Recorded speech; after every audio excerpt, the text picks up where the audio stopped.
역세권은 왜 의미가 없다고? 의미 있지. 의미 있는데 아빠한테 예를 들어서 자녀가 공부를 잘하는 게 중요한 거예요? 당신이 도보 20분 덜 걷는 게 중요한가요? 물어보면은 나는 지인을 팔아 영상을 만드는 지인팔이 소년이다. 지인 사세요. 지인 사세요. 오늘의 지인은 인생에 파도가 많은 스타트업 대표 친구이다. 그래서 나는 이 친구를 오늘 팔아보려 한다. 실제로 투자하고 싶으신 분들도 많고 나를 포함해가지고 매도를 많이 해본 입장에서 혹은 매물을 많이 본 입장에서 좀 물어볼게. 자, 부동산에서 중요한 게 많지만 입지, 평형, 층수, 세대수, 용적률, 주변 환경, 신축인지 아닌지, 학군, 학원가, 평지인지 아닌지, 황금성 등등 중요한 게 굉장히 많잖아. 내가 잘 몰라서 공부를 해서 이 정도까지 적어왔는데 가장 중요한 거 3가지를 꼽아주고 좀 이유를 설명해주면 좋겠어. 일단 황금성. 부동산이라는 자산 자체가 유동화가 어려운 자산이야. 내가 돈으로 받고 싶을 때 바로 받기는. 황금성은 곧 대단지 아파트. 왜냐면 1000세대 아파트는 세입자도 500명이 있다는 거거든. 그 500명이 굳이 이사를 다른 단지로 가지 않을 수도 있어. 애기 학군이 거기이기 때문에. 대기자들이 많다는 거고 암묵적으로 대단지는 잘 팔 거다라는 믿음이 있기 때문에 다음 사람이 또 잘 받아줘. 그러면 가장 중요한 거는 세대수라고 보는 거야? 그렇지. 1번은? 지금 헬리오시티가 10,000세대 거의 조금 안 되는데 거기는 가격만 낮추면 팔려. 주식이야 주식. 20억이지만 뭐 사시는 분들 계시니까. 가격을 낮추기 싫은 것 뿐이지 아무리 그 경기가 안 좋아도 22억짜리 아파트가 18억이 나왔대. 그러면은 사채빚을 내서라도 산다니까. 근데 내가 나홀로 아파트야 18억이 내놨어. 아무도 몰라. 째려보는 사람이 없거든. 그래서 세대수가 있어야지만 결국은 황금성이라는 게 확보가 되기 때문에 그렇지. 투자의 관점으로 봤을 때는 가장 중요한 건 세대수라고 본다. 두 번째로 중요한 거는 학군인데 여기서 말하는 학군은 우수한 학군이 이게 아니라 초등학교 옆에 있냐 없냐. 내가 궁금한 게 이제 나도 공부하다가 본 건데 사실 나는 초등학교 갈 때 나 때는 20분 걸어서 갔었거든 학교. 어디 산 거야? 20분이면 20분 걸어가 막 땀 뻘뻘 신호등 한 3개 건너서 갔었는데 요새는 안 그러잖아. 그래서 그치. 뭐 초품화라는 얘기가 나오기도 하고 그치. 초등학교 옆에 있다는 게 이 횡단보도 하나 두 개가 좀 중요한 거야. 엄청 중요하지. 엄청 중요해. 아파트는 가족이 사는 데야. 가족한테 가장 중요한 거는 자녀고 초등학생들 1학년들 보면은 자기 등짝만한 가방을 메고 다녀. 딱 길도 못 건너거든. 근데 바로 앞에 학교가 있다면 그런 걱정이 없잖아. 일단 거기서 자녀 목숨을 세이브했다라는 것에 몇 천만 원의 가치 이상을 하고 있는 거야. 횡단보도 하나가 있냐 없냐로. 그렇지. 그리고 지상에 차가 다니냐 안 다니냐로 우리 애가 죽을 수도 있고 안 죽을 수도 있는 그거 갈리는 거야. 저번에 이제 광주에서 안 좋은 일이 있었는데 재활용차에 깔려서 죽은 초등학생 아이가 있었어. 그런 걸 보면 조금 안타깝지. 그래서 그 내가 말하는 학군이라는 거는 초등학교를 푸느냐. 근데 뭐 중학교 고등학교도 있잖아. 왜 초등학교냐면은 초등학교의 발령지는 100% 그 위치에 비례해서 나. 중학교 고등학교는 좀 멀리 떨어져 있어서 나거든. 이 초등학교 가려면 이 아파트에 무조건 살아야 돼. 그냥 1대1 매핑이기 때문에 그냥 가격이 그대로 반영이 돼 있는 거야. 그래서 그 두 개가 제일 중요해. 나는 역세권보다 중요한 게 옆에 초등학교가 있냐 없냐. 그게 이제 결국은 아이를 한 명 정도는 보통 이제 낳는 경우가 많기 때문에 그렇지. 초품화 근처 별 중요하지 않고. 아 근데 초품화 아니어도 돼. 아니어도 되는데 어쨌든 이 학군 안에 20번은 좀 너무 심했고 한 도보 5분까지는 가능해야 된다. 초품화가 있고 횡단보도 하나 건너면 있는 초등학교 있잖아.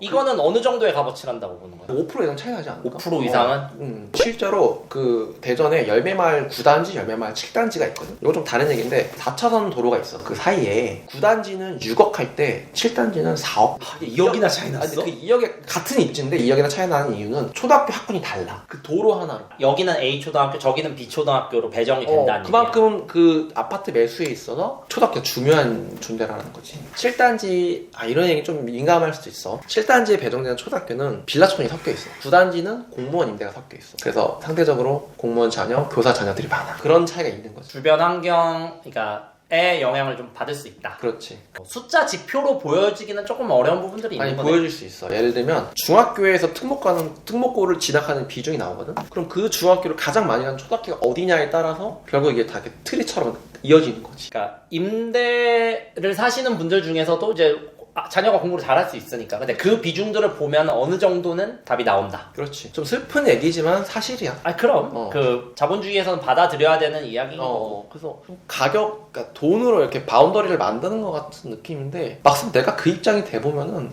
다 이해가 돼. 그러니까 아이를 키워 보면은 약간 좀 그 예민함이 두세 배 될 거 아니야.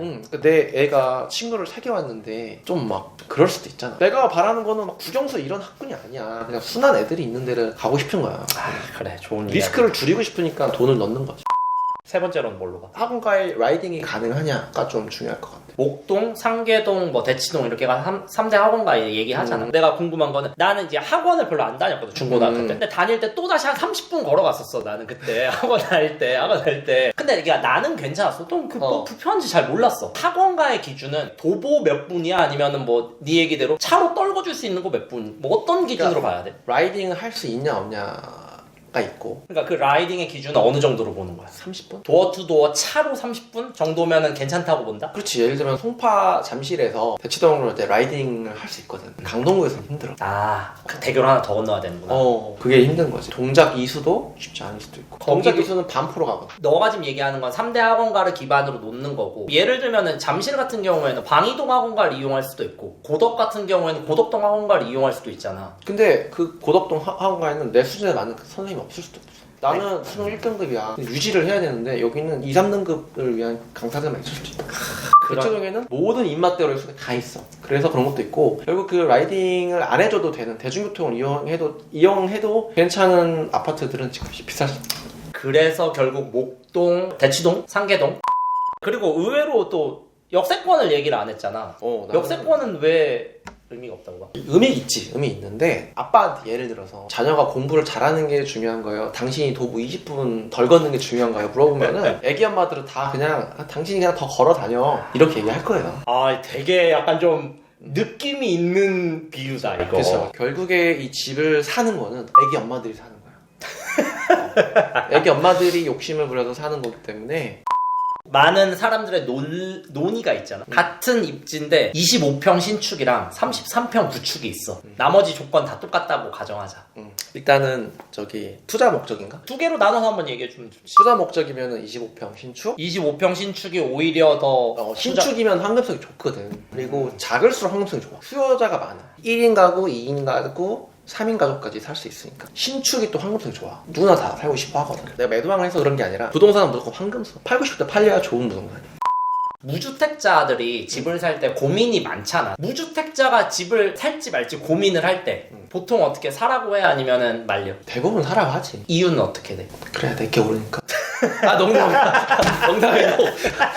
너무 이거 선보이는 말이었고.